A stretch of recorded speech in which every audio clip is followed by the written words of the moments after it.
Stop pushing.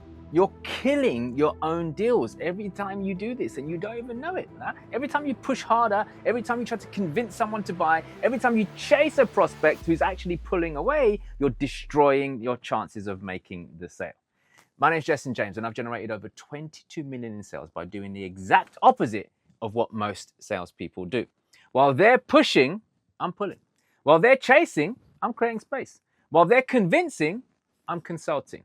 Now look, as a former psychiatric nurse, I learned that the harder you push someone to do something, the more they actually resist. It's basic human psychology, right? But somehow the sales world has forgotten this fundamental truth. So today, I'm going to show you exactly why pushing kills sales and what happens in your prospect's brain when you push. And most importantly, I want to show you how to use the power of pulling them towards you so that you can close more deals rather than actually pushing them away. Now, let me explain what's happening in your prospect's brain when you push versus pull. In psychology, we call pushing psychological reactance. When someone feels their freedom to choose is being threatened, they automatically resist. Now, in my nursing days, I saw this constantly. If you told a patient you have to take this medication, they'd often refuse. But even if it was good for them, right? But if I said, here are your options, what feels right to you? They usually choose the right treatment themselves. The same principle applies in sales. When you push, when you say things like you need this, or you should buy today, or this is perfect for you, you're triggering the reactance response. Their brain immediately starts looking for reasons to say no. But when you pull, when you create space, when you ask questions and let them convince themselves, you're working with their psychology instead of against it, right? You're letting them feel in control of the decision-making process. So look, here's the key insight. People don't buy because you convince them, okay? They buy because they convince themselves. Your job isn't to push them forwards into the right decision or whatever it is. It's to create the conditions where they feel they can make the decision themselves, all right? Now, there's 5 ways that you might be pushing right now. Now, most salespeople don't realize they're being pushy because they haven't been taught these behaviors. They just think like they're just good at selling, right? But it actually kills deals. And here are the 5 most common ways you're pushing without even knowing it. Push number 1, talking too much. The moment you start talking more than your prospect, you're pushing. When you launch into feature dumps, benefit lists, or these long explanations of how great your product is, you're overwhelming their brain and triggering resistance. So look, here's the rule. In any sales conversation, your prospect should be doing about 60 to 70% of the talking. If you're doing most of the talking, you're pushing. Push number 2, answering unasked questions. You think you're being helpful by anticipating their concerns and addressing them proactively. But what you're actually doing is putting ideas in their head that perhaps weren't even there before. You're creating objections instead of preventing them. So look, only answer questions they actually ask. If they don't ask about the price, don't bring it up. If they don't ask about implementation, don't explain it. Let them guide the conversation with their questions, right? Push number 3, using pressure language. Words like need, should, must, have to, and require are all push words. They trigger reactance responses in the brain because they imply that the prospect doesn't have a choice. Instead, use pull words. Words like might, could, perhaps, consider, and explore. These softer words give them the psychological space and make them feel like they're in control. Push number 4, chasing non-responsive prospects. When someone doesn't respond to your calls or your emails, what do? Now, most salespeople have been taught to chase them harder, call more, email more, text more. But every additional contact without a response is pushing them further and further away. So what you should do instead, pull back. Send one final message that says something like, hey, I haven't heard from you, so I'm assuming this isn't a priority right now. I'm going to stop reaching out unless you tell me otherwise. Watch what happens. They'll often respond immediately because you've taken it away. The pressure that, the pressure that was there, is gone, but you're giving them control to try again, right? Stop pushing them. Push number 5, trying to overcome every objection. When someone objects, most salespeople immediately try to overcome it. They argue, they present counter evidence, they try to logic their way through emotional resistance. This is pushing at its worst, all right? Instead of overcoming objections, acknowledge them and explore them. Say that's a valid concern. Let me talk more about that. Let them talk through their objection. Often they'll talk themselves out of it. Okay, don't fight. Now let me show you how to use the power of pulling to make prospects chase you instead of you chasing them. This, my friend, is where the magic really happens. Okay, pull technique number 1, the takeaway. Instead of adding more value to convince them, take something away. Say, you know what, I'm not sure this is the right fit for you. And then give them a legitimate reason why they might not be ready. Okay, you've got to protect your products. Don't give it to everyone. This triggers what psychologists called the loss aversion. They suddenly want what they think they can't have. Maybe you've done this before, right? Pull technique number 2, the assumption reversal.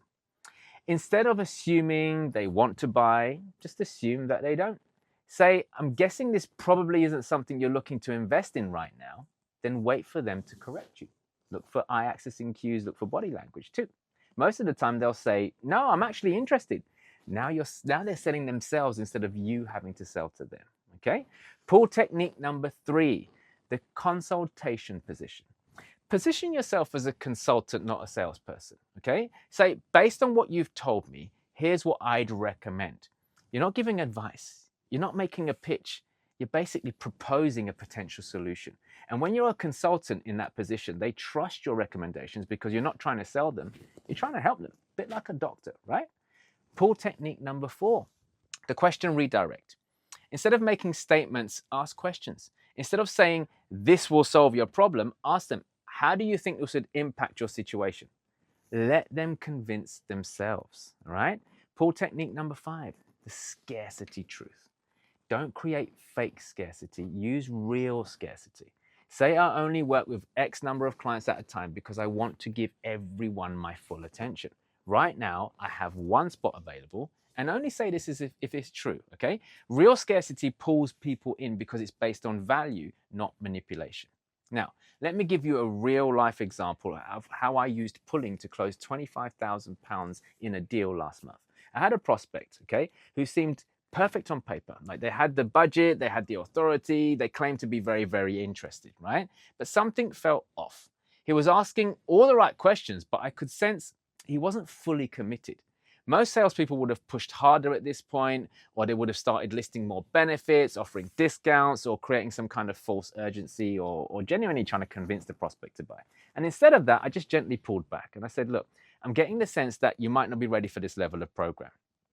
My coaching is pretty intensive and it requires a significant time commitment. Given everything you've told me about how busy you are, I'm starting to wonder whether this is for you or not. Now, he immediately said, no, I'm ready. I know I'm busy, but it's exactly what I need right now. I continued pulling though. I said, I appreciate that, but I only work with people who are 100% committed to implementing what I teach. If you're not going to have the time to do the work, we'll both be frustrated with the results, right?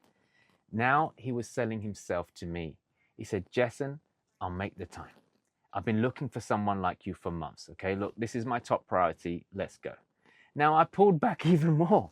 I said, I believe you want to make it a priority, but wanting and doing are 2 different things. My program has a 90% success rate, but only for people who fully implement. I'd rather you wait until you're truly ready, and then you can start something like later on. Like, I don't want you to start it now when you can't finish. At this point, he was practically begging me to accept it. He said, look, what do I need to do to prove to you that I'm ready? I'll clear my schedule. I'll do whatever it takes. And he invested £25,000 that day. And 6 months later, he tripled his business revenue. The key was using the power of pulling, not making him not chasing him, but making him chase me instead. And here's the other main mindset shift that you need to make. Stop thinking like a salesperson and start thinking like a consultant. Consultants don't chase clients. Clients chase consultants. Consultants don't convince people to hire them. They help people to decide if it's the right fit or not. That's it. And when you make this shift, everything starts to change. You stop being desperate for every sale. You start being selective about who you work with, right? And then you stop pushing people towards decisions and you start helping them make decisions that are right for them. And here's the beautiful irony. The less you need the sale, the more likely you are to get it. When you're not attached to the outcome, you can focus on serving the prospect instead of serving yourself. So there you have it, my friends. Why pushing kills sales, and how to use the power of pulling to close more deals. Because remember, people don't buy because you convince them. They buy because they convince themselves. And here's the thing. Making this shift from pushing to pulling, it isn't easy. I get that. It goes against everything maybe you've been taught about sales. It requires you to trust the process, even when your instinct is telling you to push harder, right? And that's exactly what I teach in my Closing Incubator program.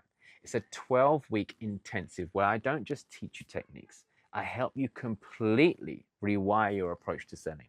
We practice these pulling strategies through extensive role play until they literally become second nature for you.